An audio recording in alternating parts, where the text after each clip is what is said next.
For those of you on the East Coast, good afternoon. For the rest of you, good morning. My name is Warren Smith, and I'm the Vice President for Mission Advancement at the Colson Center for Christian Worldview, and I'm delighted today to have with us Dr. Marvin Olasky, who is the Editor-in-Chief of World Magazine.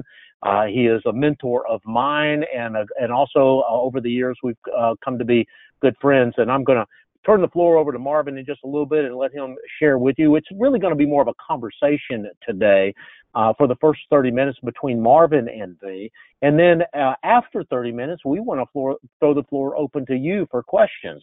So before Marvin and I get started, just a couple of quick housekeeping items.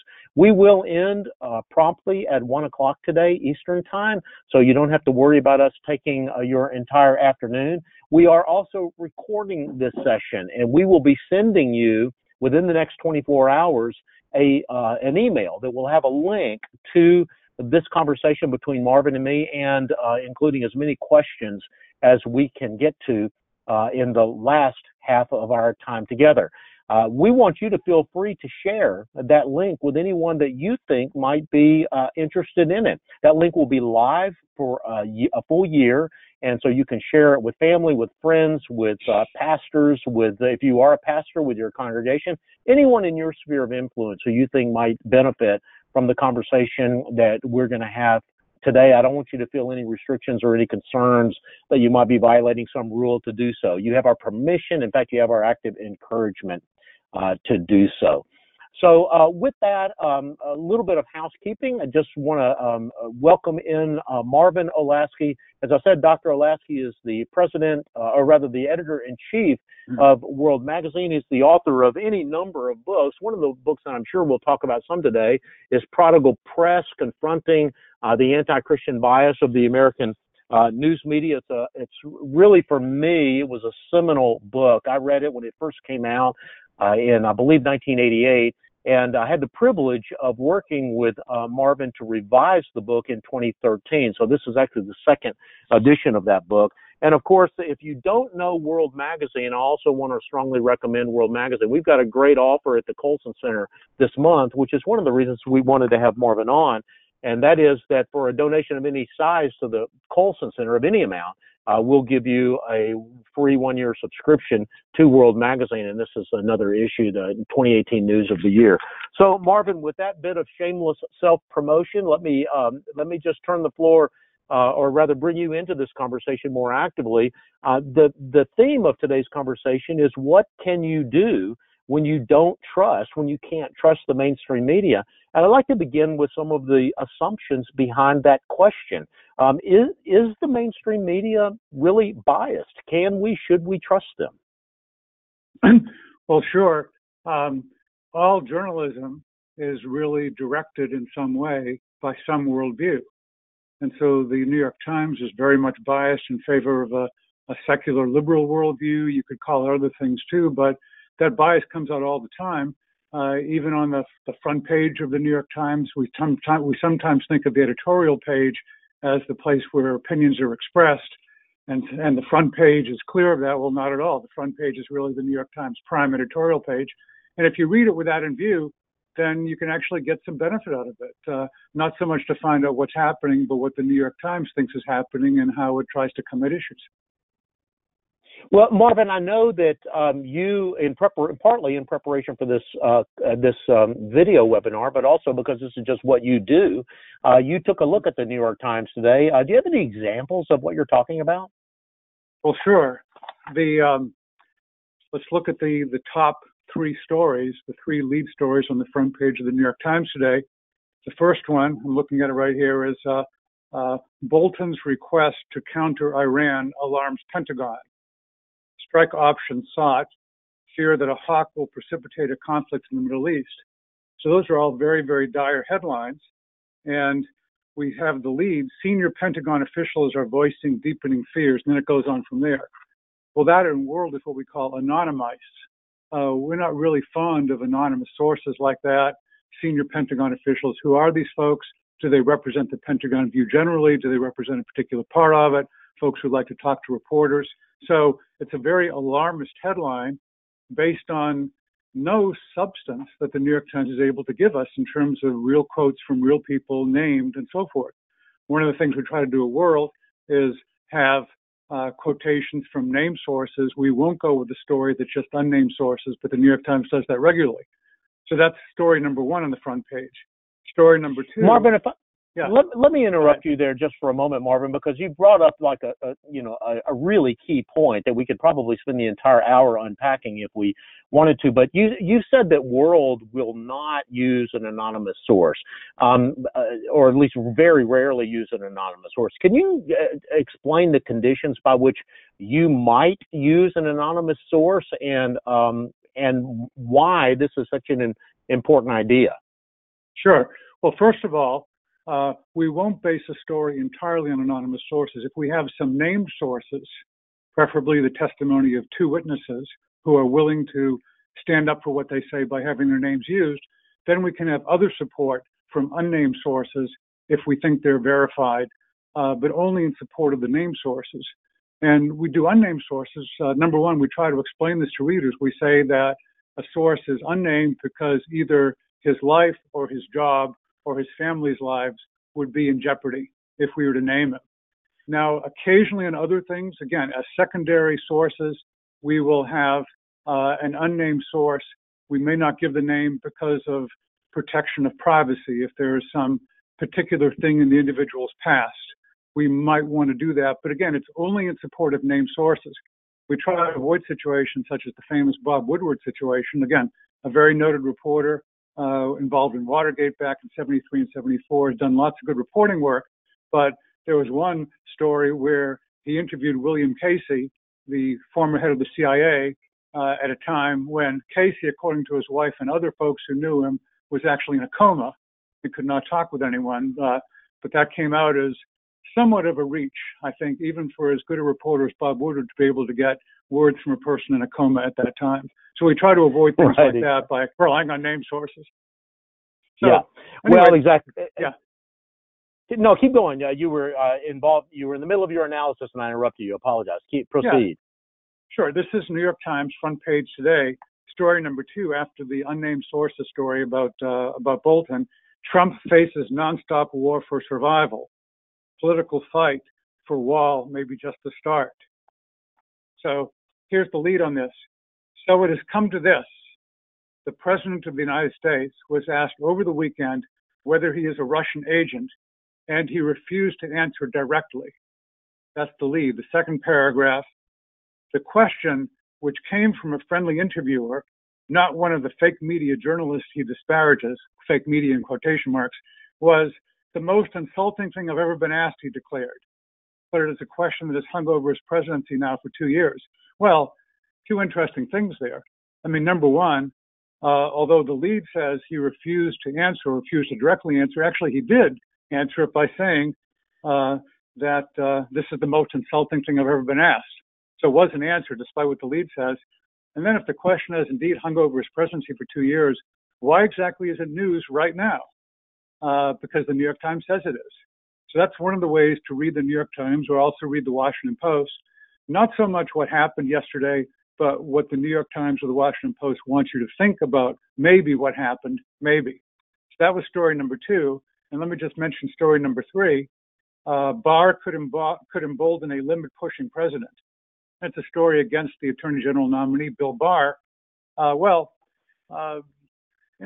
These are three stories which are no surprise that the New York Times is reporting them, because the New York Times, maybe for good reason at times, I mean, at World, we are not ardent fans of President Trump, but the New York Times and the Washington Post essentially could be summarized as full court press all the time, 24/7, about how Donald Trump is an idiot and an evil person. So the stories from day to day, the headlines change, but the basic message remains the same. We hate Trump. And that's the New York Times, and the Washington Post is probably even worse. So what's the moral of that story, Marvin, for those of us who are out here in flyover country who are, reading the New York Times, or even if we're not directly reading the New York Times, we are reading other publications often that are taking their lead from the New York Times. I mean, one of the things that you taught me was that many of the stories that we see in, the Charlotte Observer or the Atlanta Journal-Constitution or the Austin Statesman American would come from Associated Press or New York Times or the Washington Post, maybe repackaged in a very minimal way. How can we guard ourselves? How can we read those stories in a way that is more discerning, that is more thoughtful, that protects us from that bias? Well, first of all, go into it. When you read the New York Times, read it as a valuable window on the secular liberal mind right now. And other newspapers also, because as you say, the New York Times has such influence. A famous book called The Boys on the Bus from a generation ago talked about political reporters on a presidential campaign leaning over the shoulder of Johnny Apple, the New York Times chief political correspondent, and as he typed, saying essentially, Johnny, what's our lead? Because they wanted their lead to conform with the New York Times lead, or else their editor would be asking them, why have you gotten it wrong? So it has that influence, and the way we counter it, number one, is read it for some amusement in a perhaps perverse way, but also education into what the agenda of the left is in America right now, and particularly the very influential left. So it's not, as the New York Times slogan used to be, all the news that's fit to print. It's all the news that fits, we print, and others print also. So keep that in mind. And secondarily, this is an old joke from Cal Thomas, who said when he gets up in the morning, first he reads the Bible and then he reads the New York Times to get the other point of view. So there's something to that. And just look at the New York Times in this jaundiced way, kind of fun to see what people actually believe, but sad fun because it actually has an enormous amount of influence. So that's the perspective we have to have. Yeah, go ahead. Just by the way, I wanted people to notice that I thought you might refer to the Boys on the Bus because, Marvin, I've known you long enough to know that that's a favorite, and it has become a favorite of mine as well. For those of you who are interested in maybe doing a deeper dive into the mechanics of journalism that we're able to do today, I think, Marvin, you would agree with me that this is not a bad place to start, that book, The Boys on the Bus. Sure.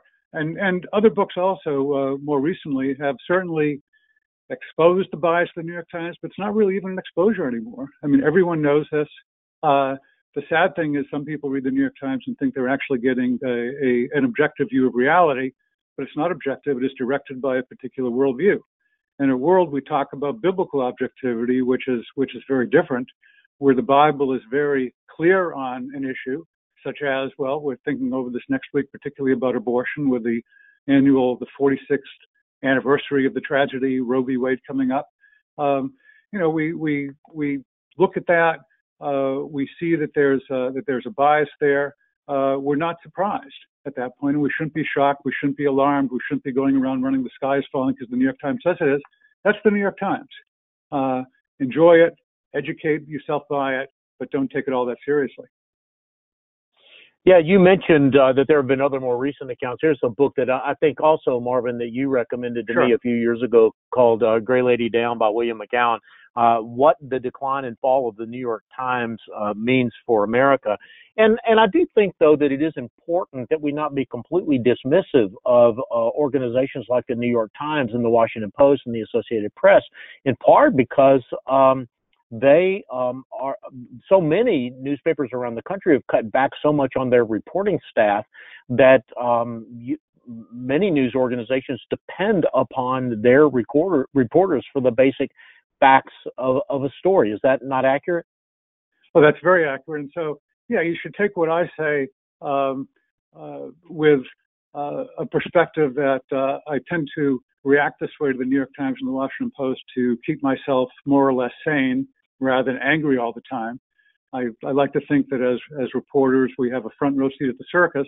It's a very serious circus, but the way you keep from starting to rant and worry and things like that is to realize it is a circus and have a certain sad amusement about it. I was starting to say about biblical objectivity, it's because it is our underlying philosophy at World, that where the Bible is very clear on something, I mean, like abortion, like adultery, and so forth, then we will be very clear on it. We won't try to balance out different perspectives. We'll say, here's what the Bible says. We'll try to do it in a friendly way by giving specific stories and telling stories rather than just ranting at people. But we still understand that's objectivity, because God knows the world. He created it. He knows what it's like much better than we do. So that's the way we think about biblical objectivity on stories where the Bible isn't clear, on questions of, let's say, international trade agreements or things like that. We will certainly give probably pretty equally both sides of an argument, because we don't know. We try not to overuse the Bible by saying it's clear when it isn't, and we also try not to underuse it by abandoning it when it comes to a difficult situation, but one where the Bible is clear, such as on abortions. Yeah. Now, Marvin, I know you teach young journalists a metaphor that begins to get at that idea, and that is the rapids metaphor, where you will say that a story might be like a river rapids, where class 1 rapids, very easy to negotiate if you're in a canoe or a raft. A novice can do so, and those are the stories that you mentioned, like adultery or abortion, where the Bible is abundantly clear. You don't have to be a theological expert or a political expert to understand what the Bible says on that. But it gets more and more difficult to negotiate as you get into some of these other issues. And you liken that to the rapids of a river, where it's also, you have to be more and more expert as you go from class 1 to class 2 on up to ultimately class 6. Yeah, 6 classes. And started thinking about this years ago when we were training journalism students, and one day taking them on the Nantahala River west of Asheville, North Carolina.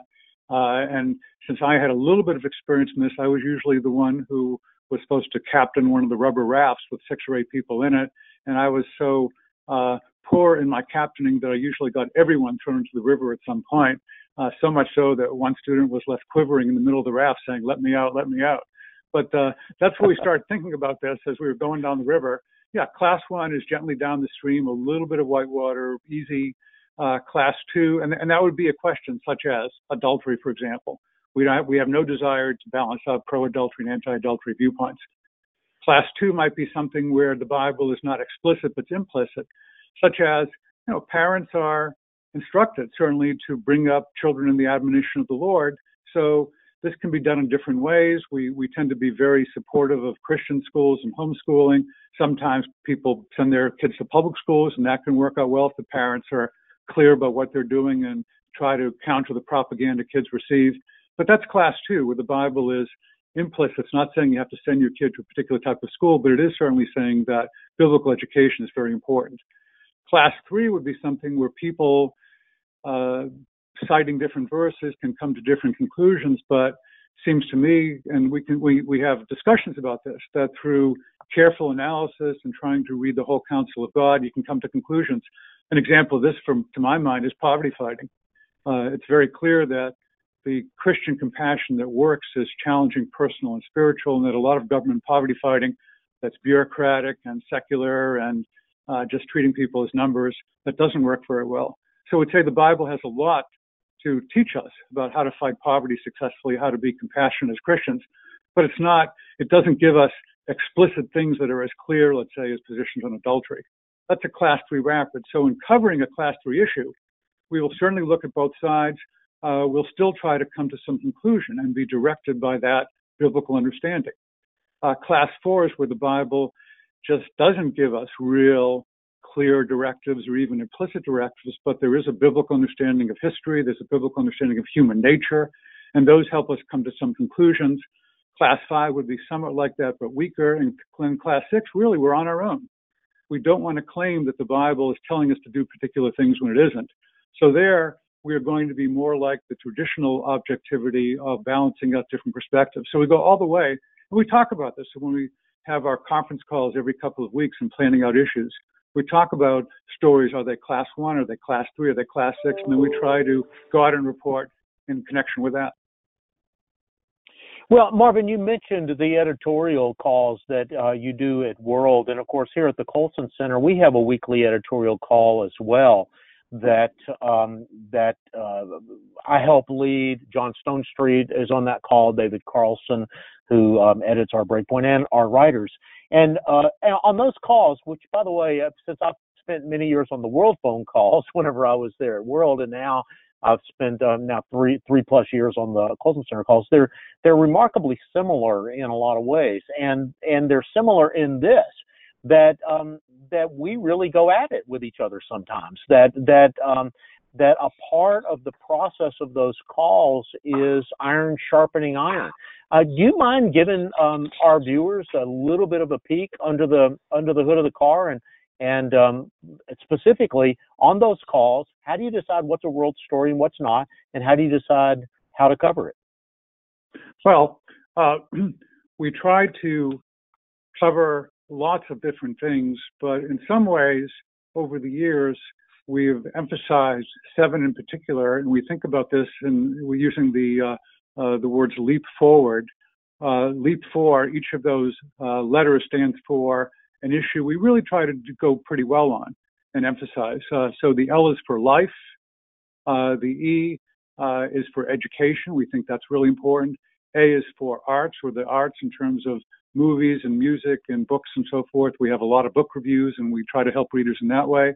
The P is for poverty fighting, because the Bible is very clear about the importance of helping the least of these, our brothers.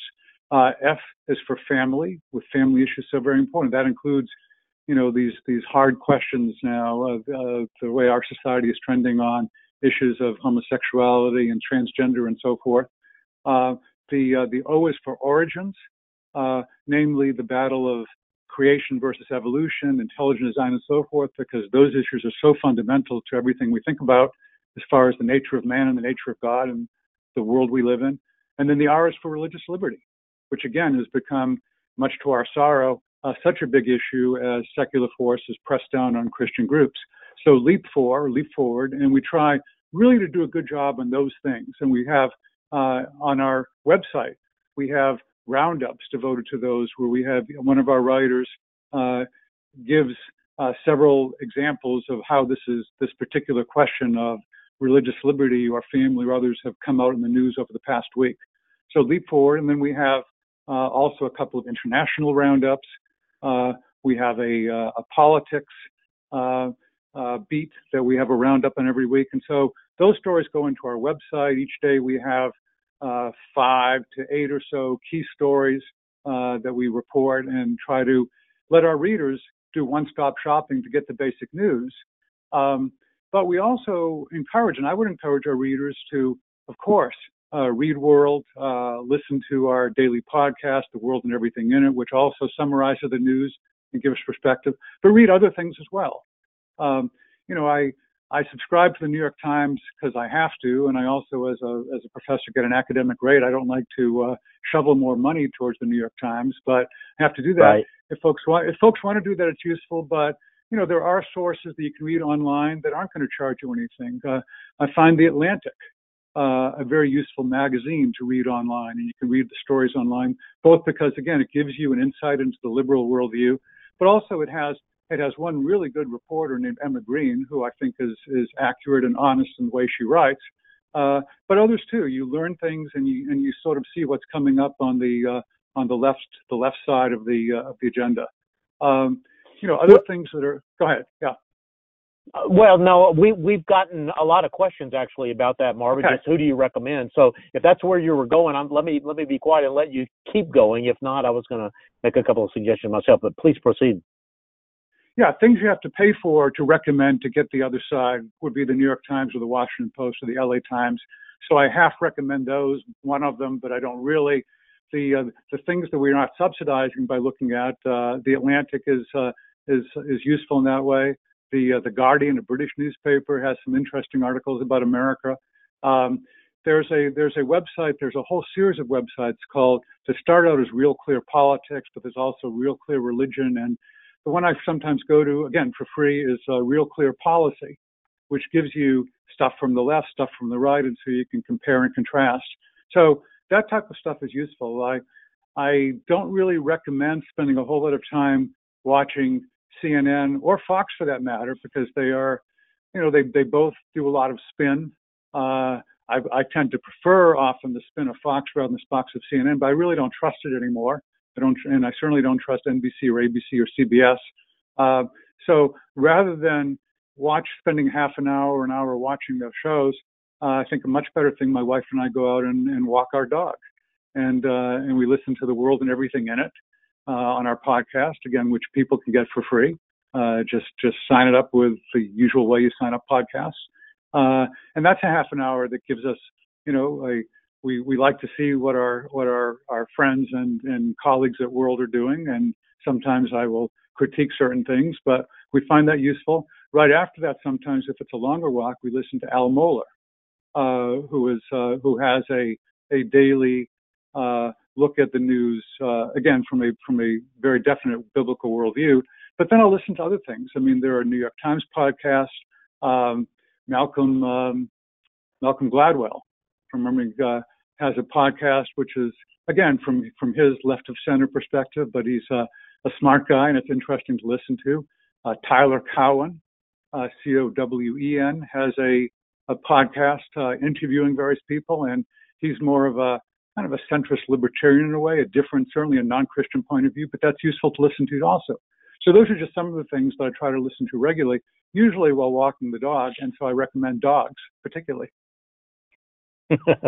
Well, and again, in the interest of shameless self-promotion, we think that the daily Breakpoint commentaries, which you can read via email, but also they're part of our podcast, are helpful as well. And by the way, Al Mohler's podcast is called The Briefing, and right. You can find all of these podcasts that we're talking about on iTunes, by the way. So if you just go to the iTunes and do a search, any of these will pop up. And The World and Everything in It has been an important part of my diet. And of course, John Stonestreet, the president of the Colson Center, is on with you guys every Friday. Right. I do a podcast for World called Listening In, which y'all preview every Thursday, I believe, on The World and Everything in It. So there's a lot of back and forth between our two organizations, and we are certainly grateful for that partnership. Marvin, before we go ahead. You look like you just wanted to mention one other thing because my wife Susan was reading the newspaper this morning, the New York Times, and she found some interesting stuff that I think indicates the way that again it's serious, but it's also amusing. The way sometimes, in order to be politically correct, the heads of reporters and editors and readers must be spinning around at times. There was an article in the New York Times this morning, not on the front page, but about a border story, about the immigrants at the border. And basically the story was saying that, and Susan pointed this out to me, that looking at it here, there are lots of reports that immigrants released from government detention, because they can now only be kept for 20 days or so at the border, that sometimes they're poor, they don't know where to go. Some of them have become sick as caravanning up, and they're overwhelming local governments and charities. So from that story, it would seem like a crisis. But the New York Times all the time has been telling us that when President Trump talks about the border, he's just manufacturing a crisis. So we see some stories about how Trump is manufacturing a crisis, but the New York Times today is reporting that indeed there is a crisis of poverty and health and so forth, and it's getting worse because the government can no longer detain people for more than 20 days. When they're detained, at least they are safe and fed and secure and so forth. And then when they are forced to be let out because of the pressure of the New York Times and other publications, then they get into big trouble. The Times was also pointing out that California, the government of California, hasn't done anything to help these immigrants who were released. But previously, the Times was always portraying California as a heroic state of resistance with its sanctuary cities and its attacks on Trump. So once again, you see the spin contradicts itself at times, and it's just so weird and funny to read this. And then I suppose there's strike three. The New York Times is complaining that religious charities now are doing something, and it would be great if they could do more. But the Times has been complaining for 2 decades that religious charities are a menace to our society. They actually believe in something. You should restrict them in some way. They shouldn't have the liberty to hire who they want to hire. So the spin just becomes enormous and sometimes self-contradictory. And so if you come at it with a view of this is serious but also amusing, then you can enjoy it rather than be pained by it. Well, that's right. I mean, I do think it is important that we understand that we're in a moment, but that the story, the meta-narrative, so to speak, is a comedy and not a tragedy, and that, as a friend of mine is fond of saying, I've read the last page of the Bible and God wins. Dante wrote the Divine Comedy and not the Divine Tragedy, and so it is important that we, kind of keep that in mind. But it is hard on any given day. I mean, we are often just pounded with this relentless bad news, which brings me to a question that I wanted to ask you, Marvin, and it in some ways goes back to the beginning, that you've got to understand the bias. I mean, there really is a meta-narrative, if I could use a kind of a 50-cent word, that the mainstream media is trying to perpetuate. It's not just the individual stories, as you said, but that these individual stories are really almost like dots on a canvas that are trying to get us to see a larger narrative. And if we don't understand what that larger narrative is, we are not going to be discerning consumers of the daily stories that are being shoved at us through all variety of media. Is that accurate? No, that's accurate. And the meta-narrative, in a sense, could be called, or I've called it, writing history books, the oppression story. The American journalism has gone through. This is just a 1-minute lecture. Stop me if I go over a minute. It's gone through 3 phases. Number one, it started out as Christian journalism, and with an emphasis on with an emphasis on God's in charge of everything, which again is what keeps us sane and joyful. But there's corruption in the world. And one of the things a newspaper can do is ferret out corruption, point it out, and then point out that there's a better way, namely to believe in Christ and be transformed by him. That over time turned into an oppression narrative. Once, starting in the mid-19th century, newspapers became highly secularized rather than Christian orientation. And the oppression narrative became that people themselves are good, but there are these big forces, whether it's capitalism or the role of churches or other things. There are these big forces that are oppressing us. And then the third phase, and we saw this particularly during the Obama years, became a combination of oppression, but also, and I could say O&O, oppression, but Obama. Obama is the hero. He will save us from this oppression. He will fight for us and relieve us from that. He's no longer in office, but the resistance goes on. And so the idea is we live in a very oppressive society, but the way to fix this is to have big government, which will fight the oppression of churches or the oppressions of big business capitalism and so forth. Rely on the government. The guy from the government is here to help you, whether it's Obama or a future member of the House of Representatives becoming president. And that's what we should be hoping for and perhaps even praying for, that churches and corporations and businesses will put down and the government will triumph to save us from oppression. Obviously, there's an irony in there that the government becomes the most oppressive at all, but we can leave it at that for now. Right.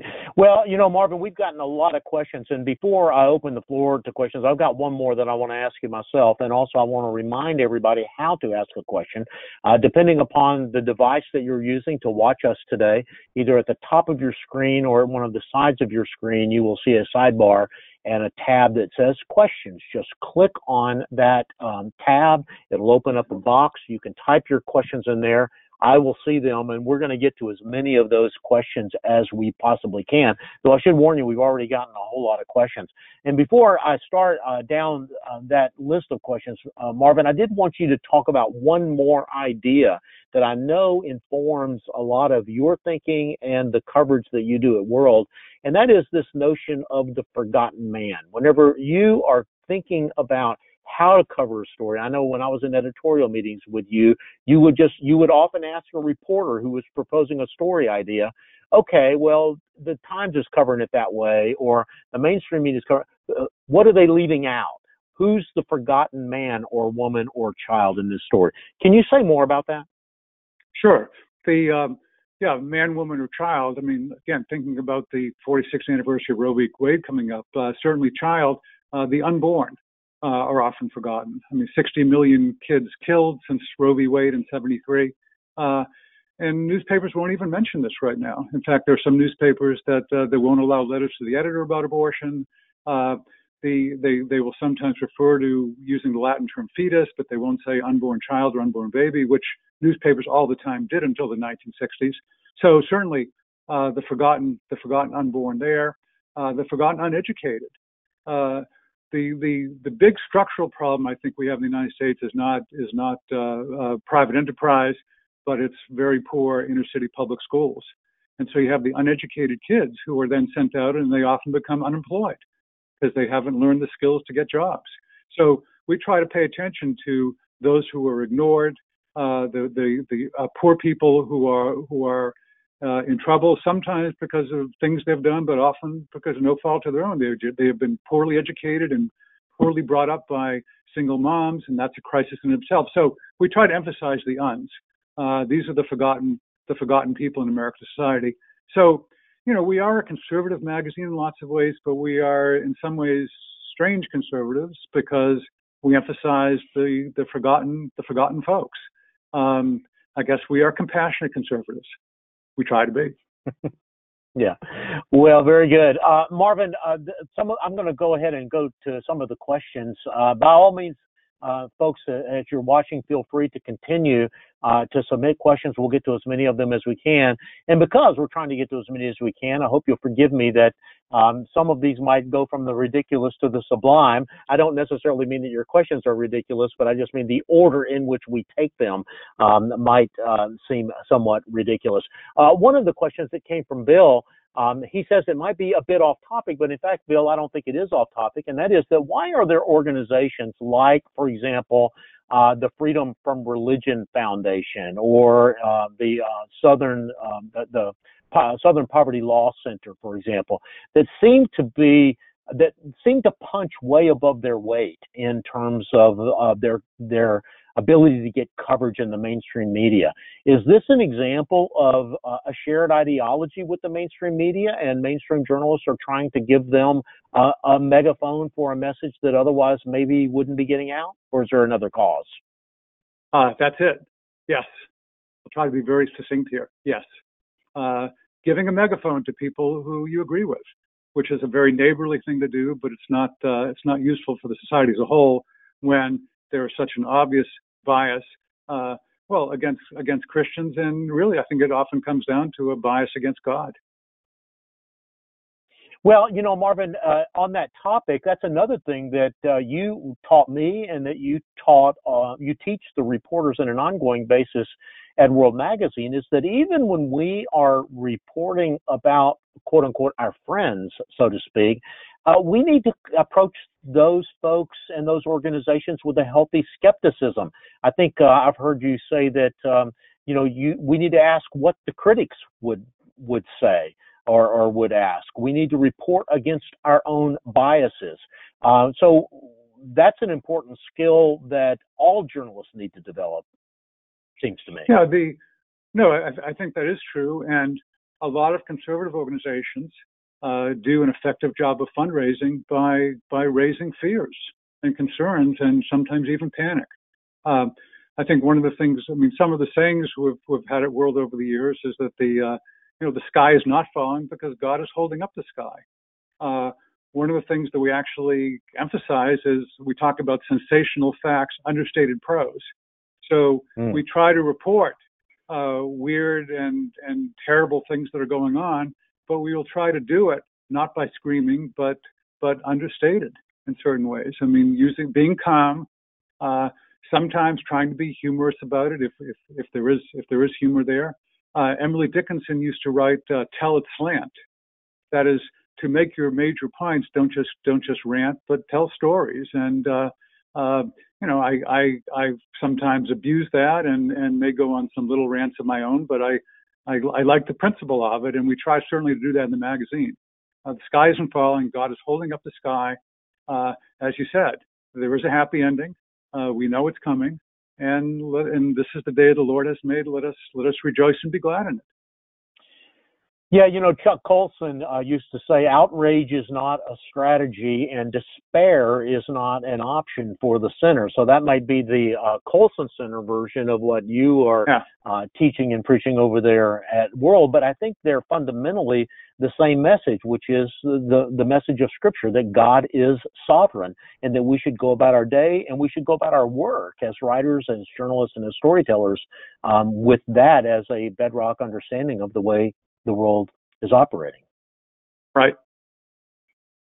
Marvin, we have a question from Richard here. He says, we've been talking about journalism and we've been talking about, public affairs and politics and so on, which of course are important. But he says, how important are classes in philosophy and logic and critical thinking, in addition to perhaps journalism courses and writing courses, in making young people more resistant to biased reporting? And I might offer a friendly amendment to Richard's question.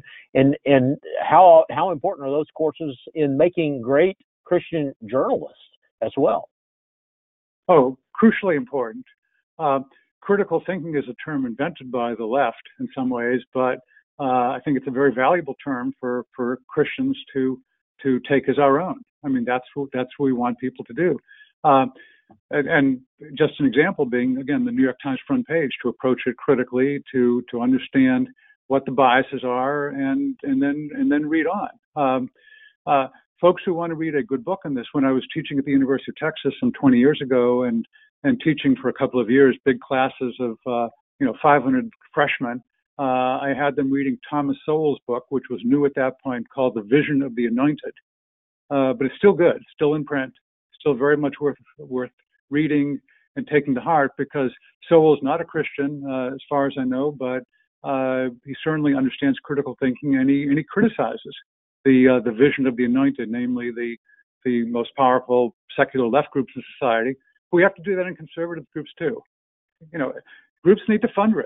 World needs to fundraise. I think one of the reasons I love the business side of World so much is because they are together with the editorial side. They never pressure us to write a story or not write a story because of advertising or anything else.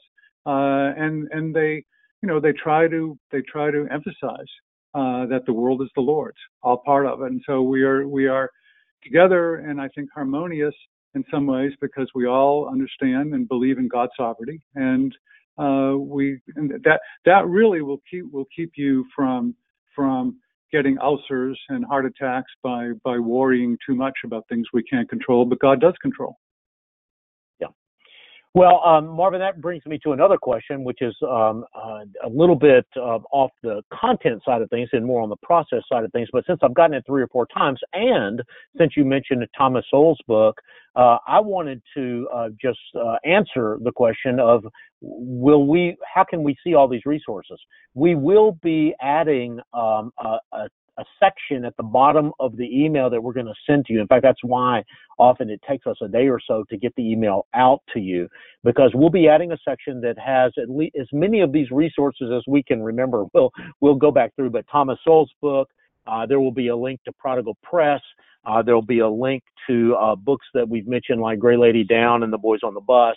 And, of course, as well, a link to how you can get your own subscription to World Magazine. So I did want to just mention that. We will be including those important links at the end of the email that we'll be sending you, which will be a link to the video of this presentation. And I also wanted to mention, I guess you could say in a related question, that some of you have asked, can I share this with my Sunday school class? Can I share that? I'm a teacher. Can I share it with my class? And I just wanted to reiterate what I said at the top of the hour for those of you who may not have been here then. The answer to that question is an emphatic yes. Feel free to share this with classrooms. We would ask that you keep it off of social media. Please don't put the link on Facebook or YouTube or anything like that. But if you want to share it privately with people in your sphere of influence, if you want to use it or excerpts of it as in a class that you're teaching, we hope that you'll feel free to do that. So with that, let me go back to the content side of things, Marvin. We got a question from James, which I think is really relevant in this era of fake news and alternative facts. And that question is, at what point should we refrain from and be justified in calling media bias propaganda? In other words, we want to tell the truth as well. Sometimes media just make a mistake. They are inaccurate, but it's not what you would call, an ideologically driven attempt at propaganda or fake news. How do we draw the line in that discussion? Yeah, that's a really good question. Never underestimate the ignorance of secular reporters about the Bible these days. There's a website, Get Religion, that shows how reporters, for the most part, don't get religion, and they make elementary mistakes. So, yeah, some of what we see as bias really is ignorance. Some of it is historical ignorance. Now, again, just thinking about the Roe v. Wade anniversary coming up, I was looking also at the New York Times, and I want to give an example of something. I'm not sure whether it's bias or ignorance, but this was the New York Times had a report on, I'm quoting here, a deep shift in American society away from a century-long tradition in Western law and toward the embrace of a relatively new concept that a fetus in the womb has the same rights as a fully formed person. This is the New York Times, of course, playing to its pro-abortion readers, but is it ignorance or is it bias? Since shameless self-promotion, as you like to say, Warren. I wrote a book years ago on the history of abortion, and one of the things just from that knowledge I can point out. You're very good. There are two books I wrote. That's one of them. Right. Yeah. That Abortion Rights is the other book, and I went quickly onto my bookshelf to see if I could find that one, and I couldn't. I know I've got it, but this was the other book that you wrote, The Press on Abortion. So. Yeah. Well, thanks. I just wanted to mention from the Abortion Rights book, and thanks for pointing that out. This is not a new concept at all, and not in law, not in medicine, not in journalism, and just some examples. And in Maryland in 1656, a fellow named Francis Brooke was brought before this court, I'm quoting here, on suspicion of murder when he caused an abortion. And then doctors in 1871 declared that unborn child is alive from conception, and an intentional killing of it is murder. And the Springfield Republican in 1880 attacked child murdering by respectable physicians. So, okay, did the New York Times person who said this is a new concept, that the creature in the womb, called the fetus here, has the same rights as a fully formed person? Well, no, it's not. I suspect that in that case, it's both bias and ignorance. There's ignorance of the actual history of abortion in America, but there's also the bias of wanting to consider that creature in the womb as one of the uns, an unperson, someone who can be killed if inconvenient. So, yeah, I think sometimes bias, sometimes ignorance, sometimes both, and we should sometimes be charitable to the writer and not assume bias when indeed there may be ignorance, and maybe we can try to educate a few people, but the biases are there also.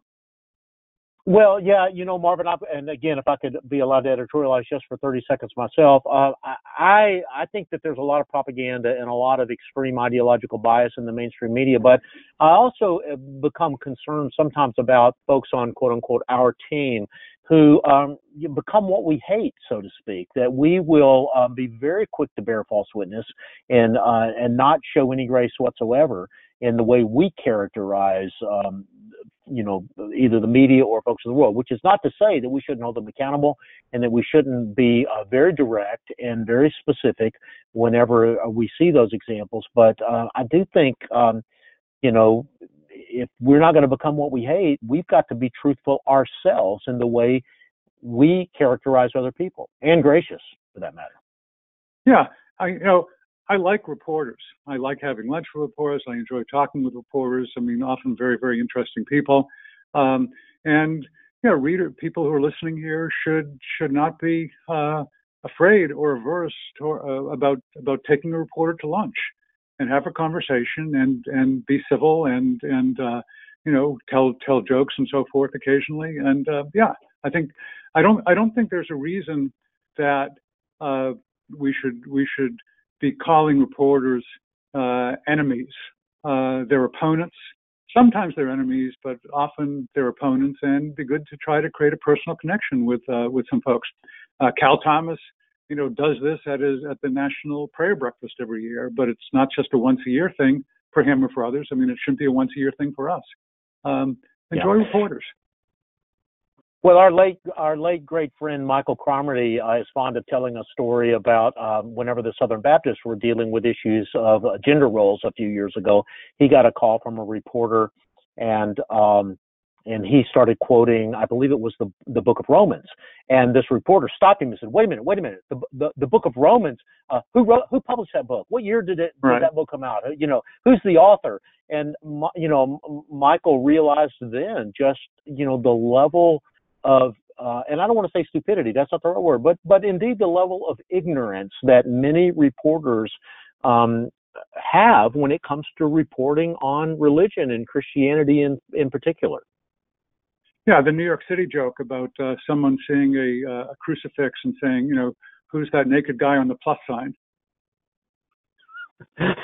Oh my word! Well, moving right along from that, we have a question from Tom, which I think is relevant because we have talked about reading the news with a kind of filtering it through what we know about the world, what we know about Scripture. But Tom points out, I think accurately, that there are many stories in the news for which we might not have any background. There are, conflicts in parts of the world where, it takes a certain level of expertise just to sort out the players and who are the good guys and who are the bad guys and who's on what side and what they're fighting for and so on. And he mentions foreign affairs in particular. Do you have any advice for readers that just don't have a frame of reference to evaluate some of what's going on in the news? Yeah, that is very hard, particularly in international stories. When it comes to the Middle East, we are blessed at World to have Mindy Bells on our staff.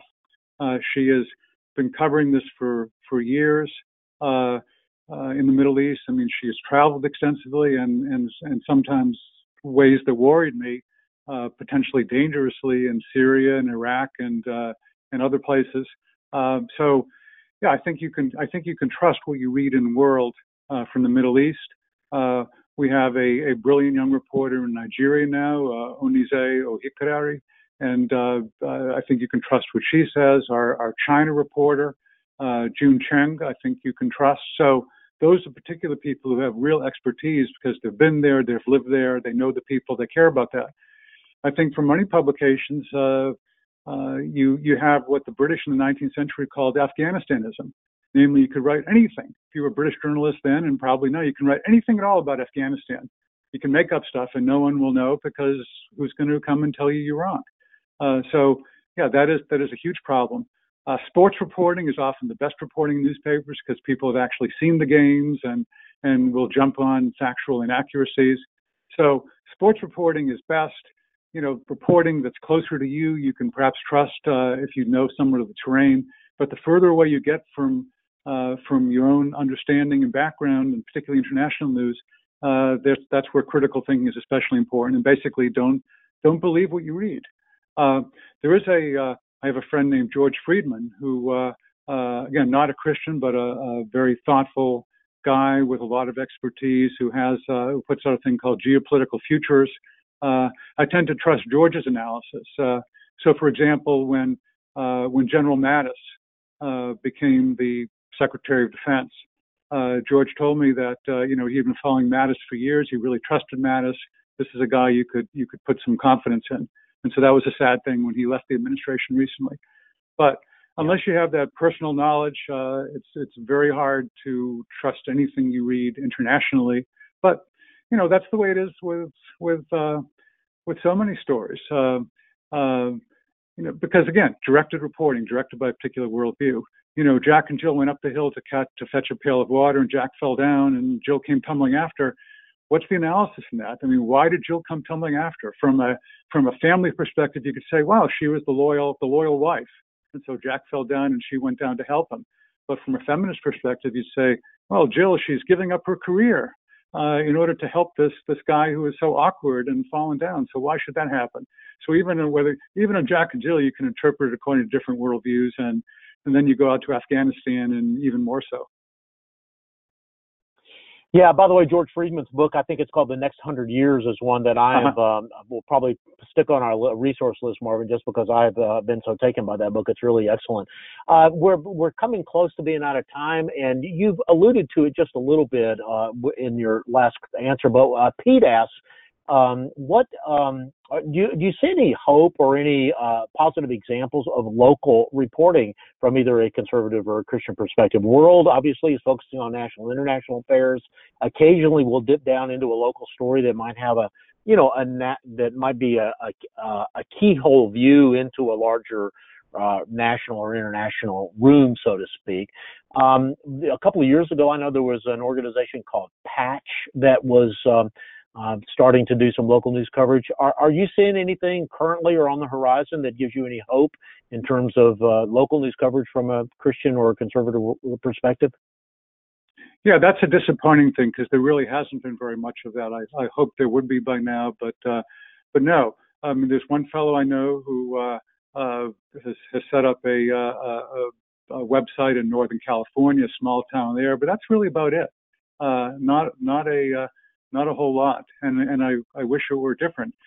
Back in 2011, we tried to get into this a little bit. We set up for a while a website called World California. We set up a World New York, and then we decided after a couple of years they really did not get the buy-in from local people who could financially help support that, and we switched our efforts to creating the podcast, The World and Everything in It, which has been hugely successful and is increasing its listenership every single month. So that's where we've put our priority right now, along with World Magazine and our website, doing that podcast. And yeah, I would like very much to get into local journalism. If there was an angel out there, a financial angel who wanted to support something in a particular state or city, I think we'd love to get into that again, but it requires resources. And right now we have really built up our podcast a lot, and I hope people will listen to it. Along with, of course, the Colson Center podcast, Warren. I just want to throw that in right now. Anyway.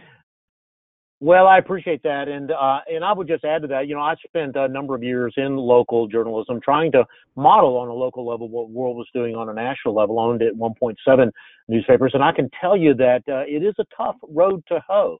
To make a go of it. I would also mention, though, that there are a lot of state level family policy organizations that have websites. I think there are 37, 38 state level policy organizations that almost all of them have websites. Almost all of them have state level news. It's not a complete or a fully satisfactory answer.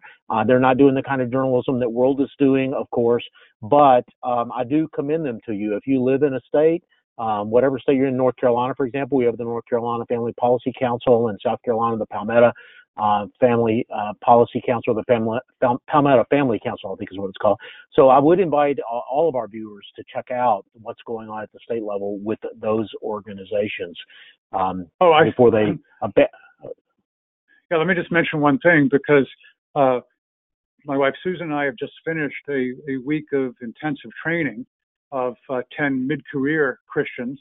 These are world readers who would like to be a part of it. So we just have an intensive week of reporting and editing and rewriting and all that. So we've just done it. And one of the 10 people who went through that has started a thing called Austin Bureau, basically to report Texas news from a Christian perspective. So these efforts may be starting over the place. If there are people listening to this who know of things locally, send me a note at Olasky at worldmag.com, worldmag.com, because I'd like to hear about them. We'd like to cover them. We'd like to help them in any way we can. So it's really important to do this local news, especially as so many local newspapers are shutting up and firing staff and so forth. Yeah. Well, Marvin, with that, I'm afraid we're gonna have to bring our time to an end. My clock says 12:59 here on the East Coast, and I promised that we would be through at 1. So let me just say, Marvin, thank you so much. We appreciate the lifetime of investment that you have made in this topic, and especially for the hour that you have given us to share just really the smallest tip of the iceberg of that expertise that you have. I would strongly recommend, again, at the risk of shameless self-promotion, that you check out Marvin's book, Prodigal Press, which I had the privilege of helping him revise a few years ago. It's a classic book, originally written in 1988, and I strongly recommend it. And of course, would like to commend to you Breakpoint and our Breakpoint podcast, but also World and all of the various things that World does. Marvin mentioned the print magazine, but they also have a very robust website that has literally now tens of millions of page views every year on the website, The World and Everything in It podcast, the listening in long-form interview podcast that I do. And you can get all of that by making a donation of any size to the Colson Center. We'll give you a free one-year subscription to World for a donation to the Colson Center, and that will give you access not only to the print magazine, but also to all of the digital content as well. You can do that by going to breakpoint.org. That is breakpoint.org. So, Marvin, it's 1 o'clock on the East Coast. With those few quick housekeeping items, I'm going to have to bid you adieu. I'm going to have to bid everyone else adieu as well. Look for an email within the next 24 hours from us that will have a link to the recording of this session, plus some additional resources that we've been talking about today. So, Marvin, any final words for us? Thank you, Warren, and any listeners who want to go through an intensive training in journalism, we'll be doing it again. Our 11th annual will come up next January, and you can find out more about it by sending me a note or Warren, and we'll be glad to tell you what the opportunities are and what you have to do to be admitted to the course. Great. Thank you, Marvin. We'll include a link to the World Journalism Institute website on the resources that we send out. So again, thanks again. Have a great afternoon. God bless you. And we'll see you next time. Goodbye. Bye.